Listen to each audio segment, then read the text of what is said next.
All right, class. My apologies. I tried to actually get a background on this kind of spring training like, and it didn't work out. In fact, I'll show you what I was trying to do. But anyway, this is going to be our Monday night class, April 16th. If you get this over the weekend and want to get ahead, go right ahead. If you miss Monday night or you're busy, hey, there's going to be a series of videos that are going to be shown. I'm sending out that email after all this, and you'll see it. So basically, I tried to do this. Yeah, it didn't work. I don't have a green background, so I can't do it. So anyway, we're going to hop back into chapter 7. Get with me if you have not done the interview yet for the 300-point assignment, and also look back at last week when we really talked in depth about short form alternatives. We call them breakout boxes and info boxes in newsrooms. It's just something that's terminology that short form will try. I've never heard of it. Anyway, look at those because that's going to be part of your 300-point assignment. 20 points. You do it right, get it.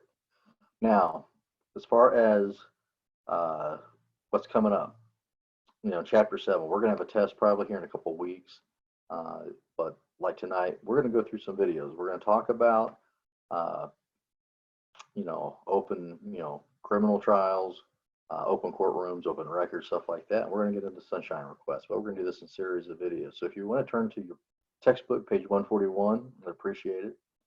Now, hopefully this all works a little bit easier. Let's see here. Okay. So what we're going to do is we're going to hop right into criminal trials.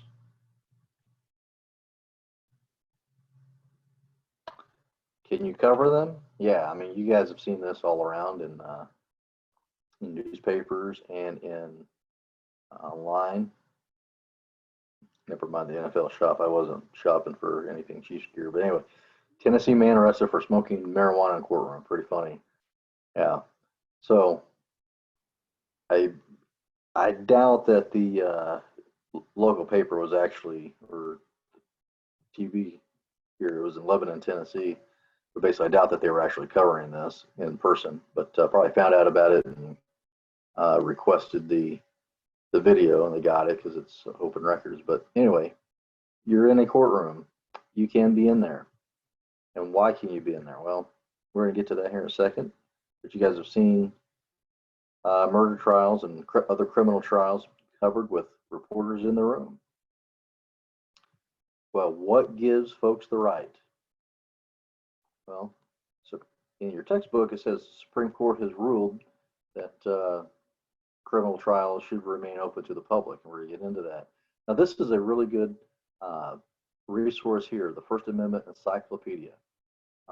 It's presented by the John Siegenthaler Chair of Excellence in First Amendment Studies. What you should know about John Siegenthaler is that he was one of the best editors back in the 60s and 70s here in the United States. And when he was editor at the Tennessean in Nashville, it was back during the lunch counter protests in which black students were protesting Jim Crow laws. And, it was basically really, obviously, a time of a lot of tension. Well, folks in Nashville, some did not want the newspaper to cover it. John Siegenthaler, as editor, said, "We are. This is our community now." So that's a little bit of background on John Siegenthaler. You don't need to know that right now. But anyway, access to courtrooms. So as you can see, the court has shown that the First Amendment that reporters have a First Amendment right to attend criminal trials. Here's a summary of it real quick. The reason why is because of Richmond Newspapers Inc. versus Virginia in 1980. Now, what was that case about? And this is a case that's going to be on a test, so please study it and understand it. Now, if you read through this, basically what happened was that there was a criminal defendant on trial for murder in Virginia, and his team, defense team, requested that the trial be closed to the public. The prosecution even agreed with it. They didn't even oppose that was going to happen. But obviously, the local paper, Richmond newspapers, argued against it. So what came of it? Well, it went all the way to the Supreme Court, and the Supreme Court sided with the public, basically newspapers, and said they have a right to cover criminal trials. Now, if you look on your textbook, it will show that, you know, there are some caveats, and we'll get those real quick. Go back. As you can see, now these are trials here. I doubt we're gonna. I don't really want you to learn these, but just understand that you can cover jury selections and preliminary proceedings in a criminal trial. Several cases have allowed for this. The most recent one was in Puerto Rico in '93, and gives reporters the right to be in the room. Now, there are exceptions.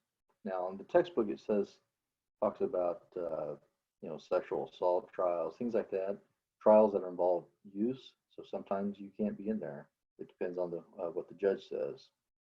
And it also says in there you can appeal, but typically it's going to be pretty hard for newspapers, especially ones that do not want to use their legal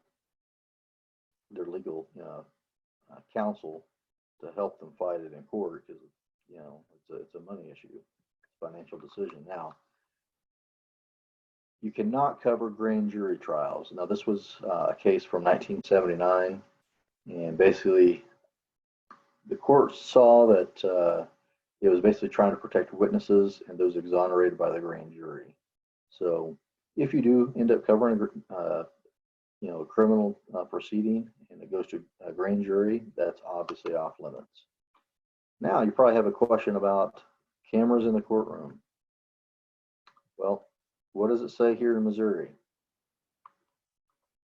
Go back just one on this. Sorry. Here we go. Just real quickly. Missouri courts, the judicial branch of government. Now, in Missouri, it does allow for cameras and other recording devices to be used in the courtroom. Now, you go back into the 90s, and the courts, they even had a task force that really helped set the precedent on this, and they've since updated it. Now, does it mean that cameras can always be in the courtroom? No. If you read through this, and as well as this other case, or this en banc decision, basically the judge has the right to ban, you know, video and other recording devices and even photographers. It just depends, you know. The severity of the trial. I actually, you know, my career, I did cover a criminal trial. It was a murder trial actually in Tennessee, and I was allowed in, no problem.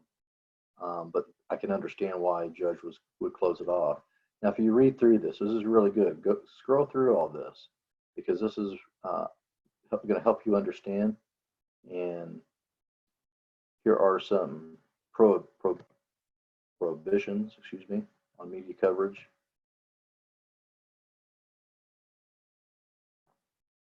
And here are some conditions. Please go through this and know these. They may be on a test.